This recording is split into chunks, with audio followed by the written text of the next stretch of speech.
Welcome back to our channel. నేను మీ journalist Kavya. ఇక హైదరాబాద్లో ఏం జరుగుతుందో అండ్ సీఎం సొంత నియోజకవర్గంలో ఏం జరుగుతున్నాయని ప్రతి ఒక్కరు కూడా తెలిసిన పరిస్థితే. ఇవాళ ట్రైబల్ విమెన్స్ పైన జరుగుతున్న అకృత్యాలు కావచ్చు, అమానుష అరెస్టులు కావచ్చు, అసలు వాళ్ళపైన ఏం కేసులు పెట్టినారో కూడా తెలియని పరిస్థితిలో వాళ్ళు ఉన్నారు. అంత అమాయకంగా ఉండే వాళ్ళపైన అసలు ఎందుకు ఇన్నిగనం కేసులు పెట్టే పరిస్థితి వస్తుంది అంటే ఎవరు ఎక్కడ ఏం ప్రశ్నించినా కానీ దాటికి సమాధానం సర్కారే చెప్తుంది, కేవలం అరెస్ట్లేనా అనే పరిస్థితి ఇవాళ వచ్చింది రాష్ట్రంలో. సో దానికి సంబంధించి తులా ఉమా కుంది ఒకసారి మనం మాట్లాడదాం. అసలు ఏం జరుగుతుంది అనిపిస్తుంది అంటే ఈ 10 సంవత్సరాలలో చూడని అరెస్టులు ఇప్పుడు చూస్తున్నాం.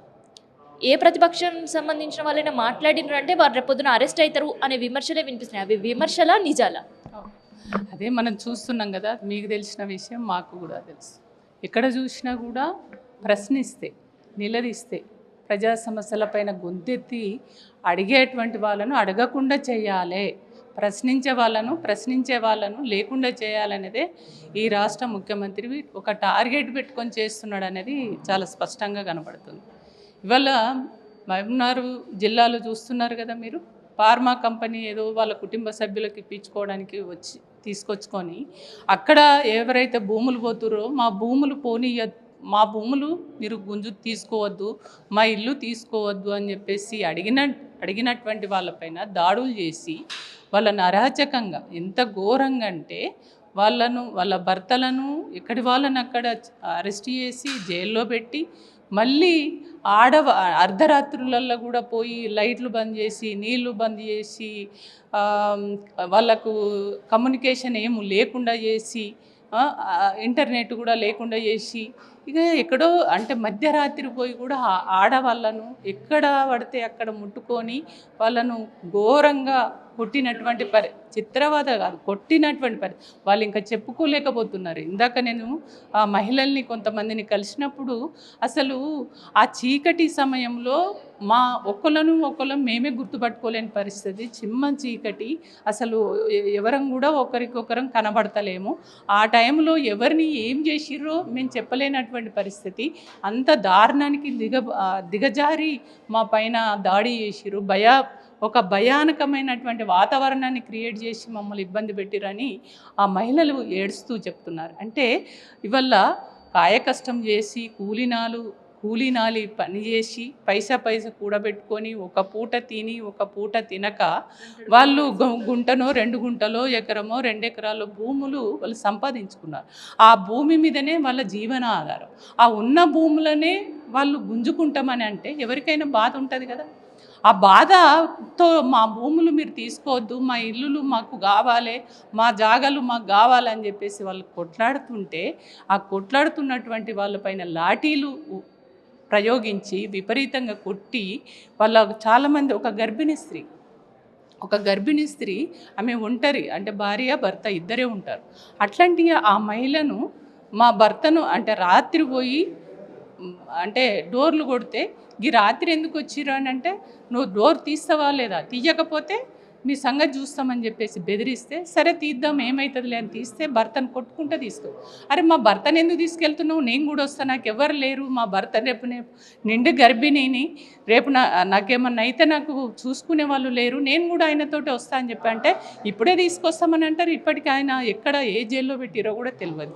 అంటే ఈ తెలంగాణ రాష్ట్రంలో ఏం జరుగుతుందో తెలుస్తలే. రజాకారుల కాలంలో అప్పుడు రజాకారుల పరిపాలన కూడా ఇదే పరిస్థితి ఉండే.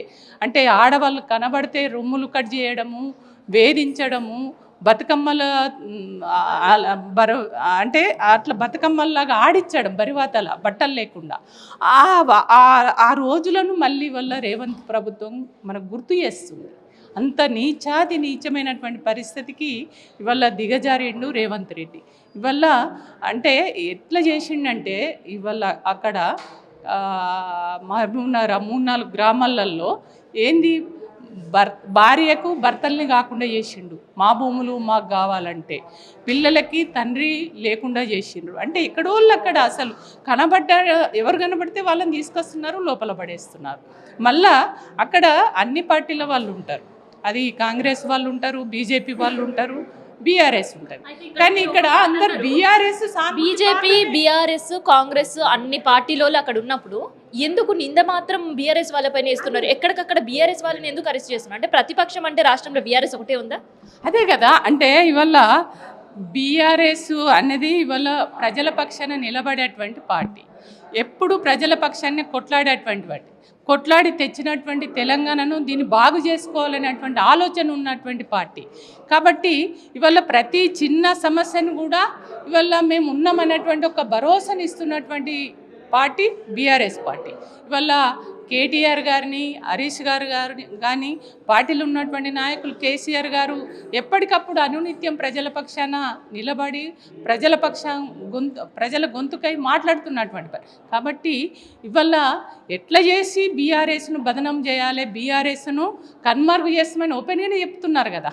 ఆ రకంగానే ఇవాళ బీఆర్ఎస్ సానుభూతి పరులు, బీఆర్ఎస్కు ఆనాడు తెలంగాణ ఉద్యమంలో ముందుండి కొట్లాడినటువంటి వాళ్ళను ప్రశ్నించేటువంటి గొంతు ఎవరిదైతే ఉన్నారో గాలనే తీసుకుపోయి వల్ల జైళ్ళల్లో పెడుతున్నటువంటి పరిస్థితి. హైదరాబాద్లో బాధితుల కన్నీళ్ళ ఇంకా తడే ఆరలేదు. ఇంకా వాళ్ళకి టెన్షనే ఉంది. అది మరవక ముందే మూసి రివర్ బిడ్డారు. ఆ రివర్ బెడ్ వాళ్ళు కూడా ఇంకా కంటి నిండా నిద్రపోతలేరు, కడుపు నిండా తిండి తింటలేరు. ఇది మరవక ముందే మళ్ళీ ఇప్పుడు సీఎం సొంత నియోజకవర్గంలోనే జనాలు తిరుగుబాటు. అసలు ఎందుకు ఈ భూముల గొడవ, ఎందుకు ఈ లొల్లులు, ఎందుకు ఈ పంచాయతీలు? అసలు ప్రజల సంక్షేమం గురించి ఏమైనా ఆలోచించిన పరిస్థితి కనిపిస్తుందా సర్కారు? అది లేకనే కదా రేవంత్ రెడ్డికి ప్రజా సంక్షేమం గురించి, ప్రజల అభివృద్ధి కానీ ఇచ్చినటువంటి హామీలను అమలు చేయాలనే సోయి లేక, అంటే అవి చేయడం ఇష్టం లేక ఇవల్ల ఈ హైడ్రా పేరు మీద పేదోళ్ళ ఇండ్లు గుంజుకొని అట్లా చేయడము. ఇవల్ల ఇక్కడ మీరు అన్నట్టుగా ఇది అంటే ఏది ఈ హైడ్రాకు సంబంధించినటువంటి వాళ్ళు ఏదైతే ఆందోళనతో ఉన్నారో, భయం నుంచి దాని నుంచి బయటపడకంటే ముందే మళ్ళీ వాళ్ళ అక్కడ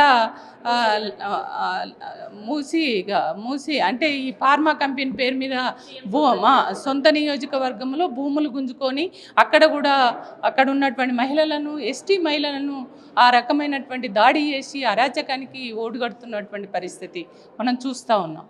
కాబట్టి ఇవన్నీ కూడా ఇవల్ల అందరూ కూడా ఆలోచించవలసినటువంటి అవసరం అయితే ఉంది. తెలంగాణ ఎటుపోతుంది, తెలంగాణ మనం ఎందుకు తెచ్చుకున్నాం కొట్లాడి, ఆ తెచ్చుకున్న తెలంగాణను మరి రేవంత్ రెడ్డి ఆనాడు తెలంగాణకు వ్యతిరేకంగా ఉన్నటువంటి వ్యక్తి ఇవాళ తెలంగాణలో పరిపాలన చేస్తున్నాడు. ఆ పరిపాలన పేద ప్రజల కోసం తెలంగాణను బాగు చేసే పరిపాలన కాకుండా అట్టడుగు వర్గాల భూములు గుంజుకున్నాడు, ఇండ్లు గుంజుకున్నాడు. ఇవాళ ఈ తెలంగాణను నాశనం చేయడానికే చూస్తున్నాడే తప్ప తెలంగాణను అభివృద్ధి చేయాలనేటువంటి సోయి మాత్రం ఈ రేవంత్ రెడ్డికి లేదనేది చాలా స్పష్టంగా తెలుస్తుంది. ఎందుకంటే రేవంత్ రెడ్డికి ఆ ప్రేమ లేదు తెలంగాణ పట్ల, ఆనాడు లేదు, ఈనాడు లేదు, ఎప్పుడు కూడా ఉండదు. నేను ఒకటే రిక్వెస్ట్ చేస్తున్నా, తెలంగాణలో ఉన్నటువంటి మేధావులు కూడా మేధావులు కానివ్వండి, రచయితలుగా రైటర్స్ కానివ్వండి, అదేవిధంగా కళాకారులు కానివ్వండి, సంఘాలు కానివ్వండి, అన్నీ ఆనాడు ఎక్కడైతే తెలంగాణ ఉద్యమంలో తెలంగాణ కోసం జరిగిన పోరాటంలో కొట్లాడి ముందున్నటువంటి అన్ని వర్గాల ప్రజలు కూడా మళ్ళీ ఈరోజు ఆలోచించవలసినటువంటి అవసరం ఉంది. ఒక బలహీన వర్గాలు, లంబాడి తండ మహిళల్ని అర్ధరాత్రి పోయి అరాచకమైనటువంటి ఒక రాజరిక పరిపాలనలో ఆనాడు రజాకారులు చేసినటువంటి రోజులను మళ్ళీ తలపించే విధంగా ఏదైతే ఈ రాష్ట్ర ముఖ్యమంత్రి చేస్తున్నాడో దాన్ని మనం ప్రశ్నించవలసినటువంటి అవసరం ఉంది, నిలదీయవలసినటువంటి అవసరం ఉంది. మళ్ళీ అన్ని పార్టీలకు అతీతంగా సంఘాలు కూడా ఏకం కావలసినటువంటి అవసరం ఉందని చెప్పేసి ఈ సందర్భంగా నేను కోరుతున్నాను. సీఎం సొంత జిల్లాలో ఏం జరుగుతుందో ప్రపంచమంతా ఇలా చూస్తుంది. అక్కడ రైతులు పడుతున్న కష్టం కావచ్చు, రైతులు చెప్తున్న మాటలు కూడా ప్రపంచమంతా తింటుంది. ట్రైబల్ విమెన్స్ చెప్తున్న బాధలకి కన్నీళ్లు పెట్టే పరిస్థితి ఇవాళ వచ్చింది. మరి ఎందుకో సర్కారులో ఉండే విమెన్ కమిషన్ పనిచేస్తలేదా? అసలు విమెన్ కమిషన్ పనితీరు ఉందా? విమెన్ కమిషన్ అదే అర్థం కాదు. ఈ మహిళలు ఏదన్నా ఎవరన్నా వాళ్ళ పార్టీకి సంబంధించిన నాయకుల్ని ఎవరన్నా నువ్వు చేసింది తప్పు అని మాట్లాడితే మొత్తం అందరూ ప్రెస్ మీట్లు పెడతారు, గొంతులు చించుకొని మాట్లాడతారు, నోటీసులు ఇస్తారు. కానీ ఇవల్ల మరి మహిళల పైన ఎస్టీ మహిళలు, లంబాడ మహిళల పైన ఈ రకమైనటువంటి దాడులు చేసి ఆడవాళ్ళ పైన, ముసలోళ్ళని, గర్భిణీ స్త్రీలు అనేది చూడకుండా వాళ్ళపైన చేతులు వేసి వాళ్ళని నానా రకాల ఇబ్బందులు పెట్టి కొట్టి అర్ధరాత్రులలో పోయి వేధిస్తుంటే మరి ఈ మహిళలు ఏం చేస్తున్నారు? అక్కడ ఉన్నటువంటి మహిళా కమిషన్ చైర్మన్ ఏం చేస్తున్నది? మరి అడగాలి కదా. ఇవాళ మహిళలపైన జరుగుతున్నటువంటి దాడుల్ని ప్రశ్నించాలి కదా, ఏం చేస్తున్నట్టు. రాష్ట్రంలో ఉండే విమెన్ కమిషను వాళ్ళ గోడేందో ఎన్నికి సిద్ధంగా లేదు. అక్కడ లోకల్గా ఉండే లీడర్లు ఎన్నికి లేదు. సర్కారోళ్ళు చెప్తే పట్టించుకునే పరిస్థితులు లేరు.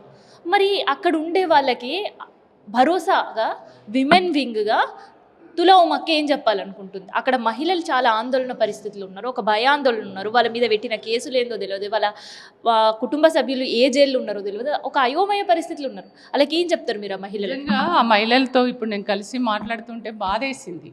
అసలు మా భర్తలు ఎక్కడున్నారో తెలియదు, మా భర్తల్ని చూడాలి, మా తండ్రిని చూడాలి, మా నాన్నని చూడాలి అని చెప్పేసి మా పిల్లలు అడిగితే ఆ తండ్రి ఎక్కడున్నాడో చెప్పలేనటువంటి పరిస్థితుల్లో మేము ఉన్నాము. మా భర్తను మేము చూద్దామంటే చూడడానికి కూడా వాళ్ళు అనుమతిస్తలేనటువంటి పరిస్థితి ఉంది. ఏ జైల్లో ఉన్నారో తెలియదు. కొంతమంది ఏమో మళ్ళీ మేము కనబడితే అరెస్ట్ చేస్తారేమో ఎక్కడికో పారిపోయినటువంటి పరిస్థితి. అంటే మేము అసలు ఏ పరిస్థితుల్లో ఉన్నామో మాకే తెలుస్తలేదు. మేమేమన్నా మా భర్తల్ని చూపించండి అయ్యా అని అంటే మా పైన అర్ధరాత్రి వస్తున్నారు పోలీసులు, మా పైన దాడి చేస్తున్నారు, కొడుతున్నారు, తోసేస్తున్నారు, మా రొమ్ముల మీద చేతేసిర్రు. అంటే ముట్టుకోరాని ప్లేసులలో మమ్మల్ని టచ్ చేసి అవమానపరుస్తున్నారు. మా మనసులు గాయమైనవి. ముసలు అనేది చూస్తలేరు, గర్భిణీ స్త్రీలు అసలు ఎవరిని కూడా చూడకుండా ఈ రకంగా వేధిస్తుంటే బాధేస్తుంది అని చెప్పేసి అన్నారు. అందుకనే ఒక మహిళగా ఖచ్చితంగా మీరు అధైర్యపడకండి, ధైర్యంగా ఉండండి. వాళ్ళ హక్కుల కోసం వాళ్ళు కొట్లాడుతున్నారు. భూమి అనేది వాళ్ళ హక్కు, ఇల్లు అనేది వాళ్ళ హక్కు. వాళ్ళ హక్కు కోసం వాళ్ళు చెమట చుక్కలు వడిచి వాళ్ళు సంపాదించుకున్నటువంటి భూములు అవి. ఆ భూముల్ని పోగొట్టుకోవాలంటే ఎవరికైనా బాధ ఉంటుంది. కాబట్టి వాళ్ళ హక్కుల కోసం కొట్లాడుతున్నప్పుడు నువ్వు ఫార్మా కంపెనీ తీసుకురావాలని అనుకున్నప్పుడు వాళ్ళకు ఖచ్చితంగా ఒక భరోసాని ఇవ్వాలి, వాళ్ళని కన్విన్స్ చేయాలి, వాళ్ళని ఒప్పించాలి. ఈ రాష్ట్ర ముఖ్యమంత్రి నీ కాన్స్టిట్యున్సీ కదా, నీ ప్రజలు మరి నీకు ఓట్లు వేసి గెలిపించారు కదా, నువ్వు పోయి మాట్లాడినావా? ఏనాడన్నా ఆ ఊర్లలోకి పోయినావా? వాళ్ళని అడిగి కన్విన్స్ చేసే ప్రయత్నం చేయక ఇవాళ ఒక హుకుం జారీ చేస్తున్నాడు. అప్పుడు బ్రిటిష్ వాళ్ళు ఎట్లయితే హుకుం జారీ చేసి రజాకారులు అప్పుడు ఎట్లయితే మహిళల పైన అరాచకాలు సృష్టించి దాడులు చేసేవాళ్ళో అదే హుకుం మళ్ళీ ఇప్పుడు రేవంత్ రెడ్డి చేసిండు. కాబట్టి నేను ఆ మహిళలకి, ఆ ప్రాంత అక్క చెల్లెలకి, అన్నదమ్ములకి మీరు ధైర్యంగా ఉండండి, మీరు కొట్లాడండి.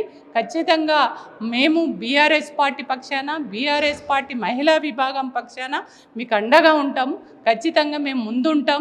మనం కొట్లాడి తెచ్చుకున్నటువంటి తెలంగాణను ఎట్లా బాగు చేసుకోవాలనేది మనకు తప్ప ఆ రేవంత్ రెడ్డి ఆనాడు సమైక్య పాలకులకు వంతబడినటువంటి వ్యక్తి. ఆయనకు ఖచ్చితంగా మనము ఆయనకు వ్యతిరేకంగా, ఆయన మన పైన చేస్తున్నటువంటి దాడులకు వ్యతిరేకంగా కొట్లాడదాం. ఖచ్చితంగా వాళ్ళ భూములు రక్షించుకోవడం కోసం చేస్తున్నటువంటి పోరాటం ఏదైతే ఉందో ఆ పోరాటానికి సాయశక్తుల మేమందరం కూడా వాళ్ళకు అండగా ఉంటాం. ఖచ్చితంగా వాళ్ళ పక్షాన నిలబడతాం. అయితే తెలంగాణ రాష్ట్రం సాధనలో అందరం అనుకున్నాం, ఇక తెలంగాణ సాధించుకున్నాం కదా, గిదే ఉద్యమం లాస్ట్, బతుకులు మంచిగా ఉంటాయి, పిల్ల జల్లతోటి సుఖ సంతోషాలతో ఉంటామని. కానీ సాధించుకున్న తెలంగాణలో 10 సంవత్సరాల తర్వాత మళ్ళీ ఎందుకు ఈ ఉద్యమాలు వస్తున్నాయి అనిపిస్తుంది? లేదంటే ఉద్యమాల గడ్డగా మళ్ళీ ఇంకోసారి మరో ఉద్యమం జరగబోతుందా తెలంగాణ రాష్ట్రంలో? ఖచ్చితంగా ఇప్పుడు అంతే కదా. మనం ఎందుకు తెలంగాణ తెచ్చుకున్నాం? మా రాష్ట్రం బాగు చేసుకోవాలి, మా పిల్లలు మంచిగా సంతోషంగా ఉండాలి. తెలంగాణను అంటే 29 రాష్ట్రాలు, దేశంలోనే 29 రాష్ట్రాలలో నెంబర్ 1 రాష్ట్రంగా మనది ఉండాలని 10 సంవత్సరాలు కేసీఆర్ గారి నాయకత్వంలో బ్రహ్మాండమైనటువంటి పరిపాలన కొనసాగింది.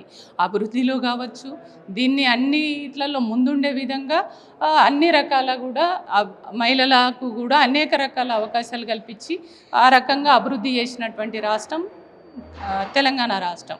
కానీ వాళ్ళ రేవంత్ రెడ్డి ఎన్నికల టైంలో ఏవైతే మోసపు హామీలు ఇచ్చిండో, ఏది కళ్యాణ లక్ష్మి ఇస్తా, మళ్ళీ అదనంగా తులం బంగారం ఇస్తా అని, 2000 పెన్షన్ ప్లేస్లో ఇంకో 2000 కలిపి 4000 ఇస్తా అని, అట్లా ప్రతిదీ కూడా చెప్పిండు కదా. అదేవిధంగా రైతు రుణమాఫీ చేస్తాన్నాడు, రైతు బంద్ అయితే 15,000 చేస్తానన్నాడు. అంటే ఇట్లా అన్నీ చెప్పినటువంటి హామీలు ఏవైతే ఉన్నాయో, ఇందిరమ్మ ఇండ్లు ఇస్తా అన్నాడు. ఇందిరమ్మ ఇండ్ల కోసం వాళ్ళ కార్యకర్తలతోటి సర్వేలు కూడా ఎవరికి ఇల్లు ఉంది ఎవరికి ఇల్లు లేదని కూడా రాయించుకున్నాడు, అంటే డేటా తెప్పించుకున్నాడు. ఇవన్నీ కూడా ప్రజలు నమ్మిండ్రు. అంటే ఇప్పుడు ఈ మార్పు జరిగితే నాకు 4,000 పెన్షన్ వస్తుందేమో, అదనంగా తులం బంగారం వస్తుందేమో, రైతు బంధు 10,000 నుంచి 15,000 వస్తుందేమో, నేను రుణమాఫీ చేస్తున్నాడు కదా, 2 లక్షలు తీసుకుంటే 2 లక్షలు ఇప్పుడు మీరు ఎవరైనా తీసుకోకపోతే మీరు తీసుకుంటే అది కూడా నేను మాఫీ చేస్తానన్నాడు. అట్లా చదువుకున్నటువంటి పిల్లలకు స్కూటీ ఇస్తా అన్నాడు, చదువుకున్నటువంటి పిల్లలకు ఉద్యోగాలు ఇస్తున్నాడు. అంటే ఇన్ని మాటలు చెప్పినాక అరే ఇవన్నీ చేస్తా అంటున్నాడు కదా రేవంత్ రెడ్డి, మాకు మంచి జరుగుతుంది కదా, నా 2,000 కాడ 4,000 పెన్షన్ వస్తుంది కదా, ఇవన్నీ నమ్మినటువంటి ప్రజల్ని మోసం చేసినటువంటి రేవంత్ రెడ్డి ఇప్పుడు ఏం చేస్తున్నాడు, వాటి అన్నిటినీ అడగకుండా చేయడం కోసం ఈ హైడ్రా అని ఇప్పుడు ఈ ఫార్మా కంపెనీ అని ఇవన్నీ ఒక డ్రామాలు ఆడి వాళ్ళ ప్రజల్ని గందరగోళపరచడానికి ఇవాళ అంతే డైవర్సేనే కదా. ఇవాళ కేటీఆర్ని అరెస్ట్ చేస్తా అని, హరీష్ రావుని అరెస్ట్ చేస్తా అని, అంటే బీఆర్ఎస్ వాళ్ళ పైనే దాడి చేసి ఒక వాతావరణాన్ని క్రియేట్ చేసి ఇవాళ బీఆర్ఎస్ పార్టీని బదనాం చేయాలనేటువంటి ఒక కుట్రలో భాగంగానే చేస్తున్నాడే తప్ప ఈయనకు రాష్ట్రాన్ని బాగు చేయాలి, ప్రజలు ఏదైతే కోరుతున్నారో ప్రజలకు ఇచ్చినటువంటి హామీలు నేను అమలు చేయాలనేటువంటి సోయి మాత్రం ఉన్నట్టుగా కనబడతలేదు ఇక్కడ. సో ఇది సీఎం సొంత నియోజకవర్గంలో మహిళలకు ఎంత గౌరవం దక్కుతుందో ఇప్పటికైనా మీ అందరికి అర్థమవుతుంది. సర్కార్ వస్తే మహిళలు మహారాణులు మహాలక్ష్ములు అని ఎన్నో పేర్లు చెప్పారు, కానీ ఆఖరికి సీఎం సొంత జిల్లాలో అక్కడుండే గ్రామీణ ప్రాంతాల్లో తండాలో ఉండే మహిళల పరిస్థితి ఇది. ఇప్పటికైనా విమెన్ కమిషన్ కేవలం హైదరాబాద్కో లేదంటే అధికార పార్టీలో ఉండే మహిళలకు మాత్రమే కాదు, తెలంగాణ గ్రామంలో ఉండే మహిళలు పడుతున్న తిప్పలు, వాళ్ళు పడుతున్న ఇబ్బందులు కూడా పై కూడా దృష్టి పెట్టాలని మనం కూడా కోరుకుందాం.